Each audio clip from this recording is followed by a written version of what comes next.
is saying? What difference is it saying than what Revelation 17 is saying? What difference is it saying than what Revelation 20 is saying? So let's go to those chapters first. I want you to read verse 18 first of this again.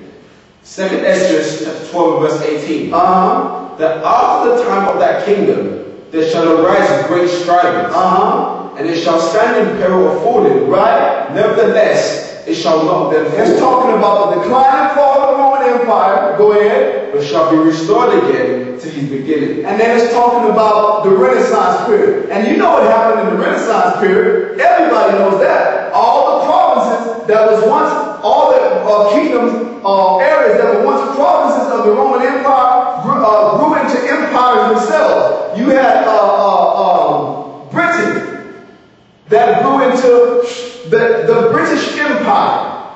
You had Austria, a certain region of Central Europe, that a powerful family, the Habsburgs of Austria, united with the government of Hungary and created the Austro-Hungarian Empire. Then you also had what? You had the Italian Empire. This is not talking about Rome. What I'm doing right now, I perceive myself. I'm naming the actual eight contrary feathers, because it calls them contrary because they didn't rise back up as a unified Rome. They rose up in conflict from the 15th century all the way to the 19th and even into the 20th century. And I say 20 because it finally ended on that level. It finally ended with World War I.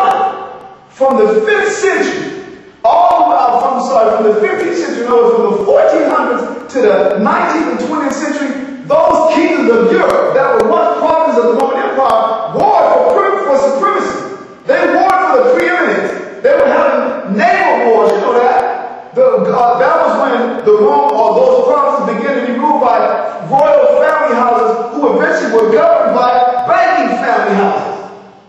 You understand? That's what this is talking about. So but before we do that, before we proceed, I want to start off with Revelation chapter 13. We're not going to read the whole chapter. We're going to just read just enough for you to see the same dynamic, so that, you know, when the calls or when the comments start coming in, they have to refer to Revelation chapter 13. Let me ask you this question.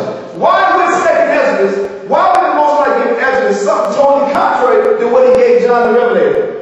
Totally contrary to what he gave Daniel. He already told him. He said, I gave Daniel this, but I'm not going to just give you the same thing. I'm going to give you more.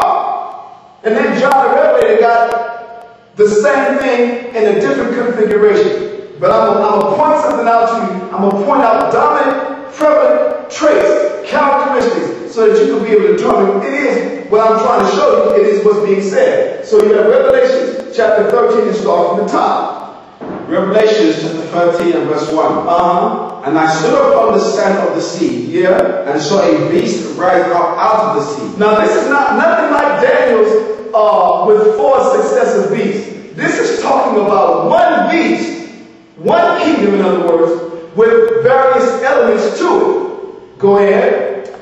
Having 7 heads and 10 horns. Go ahead. And upon his horns 10 crowns. Talking about the Roman Empire, and the Most High configured it with Daniel. When he says 7 heads and 10 horns, there were 10 horns, and of those 10 horns, 7 of them emerged to be more powerful than the other 3. Which, this is referring to the Greeks, the Romans, the Spanish, the French, the Germans, the Russians, and the Britons. Alright? And it tells you out of the 7 came an 8th, which was America.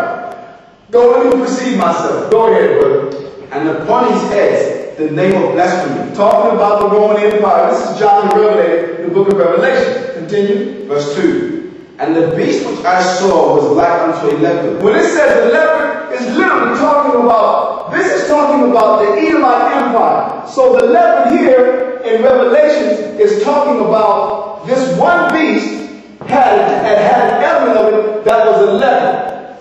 It's talking about the Greeks. Now why are we saying this? Because remember, this is the same entity in Revelation that's called the simple beast that Esdras is seen as the eagle. So it's only the Edomite nation whose emblem was the eagle. But of this, what John saw different sub-factions of the Edomite kingdom, of the Edomite empire, which began with the Greeks. Read that again. The beast said what? Verse 2. And the beast which I saw was like unto a leopard. It's talking about the empire was ushered in by the Greeks, that leopard. Go ahead. And his feet were as the feet of a bear. No, not talking about the Persians. No, don't even go there. Because remember, it's still talking about, it is still, I'm going to come back here and get it. It's still talking about the Edomite kingdom. The bear of Daniel chapter 7 is the Persian and Mede Empire. The bear of Revelation chapter 13 is the Russian Empire. Remember, they were, let me get it. Yeah, here we go right here.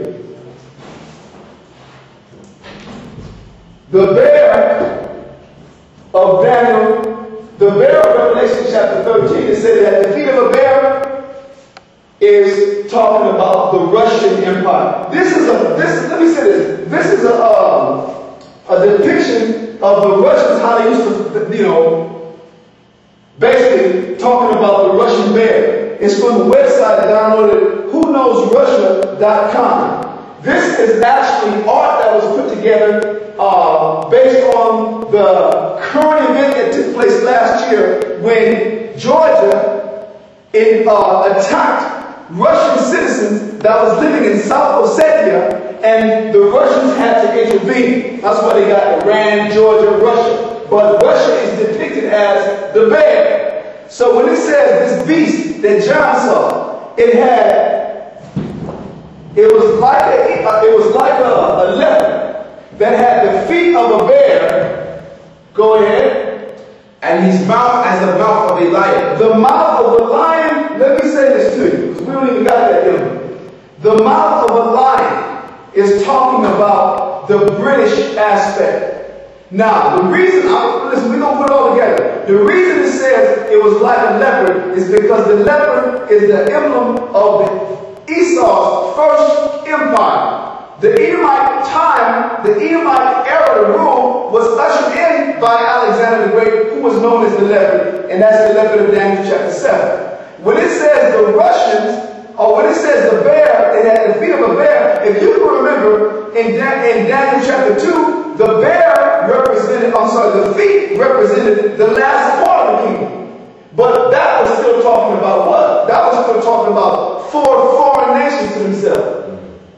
This one, it said that this is one empire, and one element of it is the bear, that said the feet, because that's the last one that's going to be standing. That's the one that Yahweh Shai will take down. You're going to see it. It says that in this book in Esdras also. So it said it had it was like a leopard that had the feet of a bear and the mouth of a lion, because the mouth is where the orders come out from. And that's why we keep referring to the modern day empire as the Anglo-American Empire, because everybody that knows the truth about what's taking place with Esau's empire knows that the European central owners of the central banks run this on, and the top-notch family, the family that calls the shots, are the Rothschilds, the Rockefellers, the Warburgs. They all work as agents and lieutenants.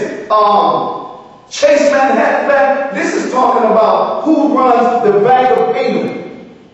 You understand? That's the top-notch family. So that's where the orders come from. So when it said it was like a leopard, talking about the Greeks, it had the feet of a bear, it's talking about the Russians, it had the mouth of a lion, it's talking about the British Empire, the Anglo-American Empire. Go ahead, read on down. But this is how it's going to show you how it parallels with what we're reading in chapter 12, verse 18. Continue. And the dragon gave him his power. Talking about him getting this Edomite kingdom literally being set up by Satan, who literally, really, physically, spiritually works through the banking families. Go ahead. And his seat. And his seat, meaning his position. Go ahead. And great authority. In other words, the power to do what he's doing in this earth. Continue. Verse 3. And I saw one of his heads, as it were wounded to death. It says, this beast, which had 7 heads, and he gave a few characteristics, the leopard aspect, the feet of the bear aspect, the mouth of the lion aspect, but it says one of his heads was wounded. Read it again. And I saw one of the... What verse was that? Verse 3. Go ahead. And I saw one of his heads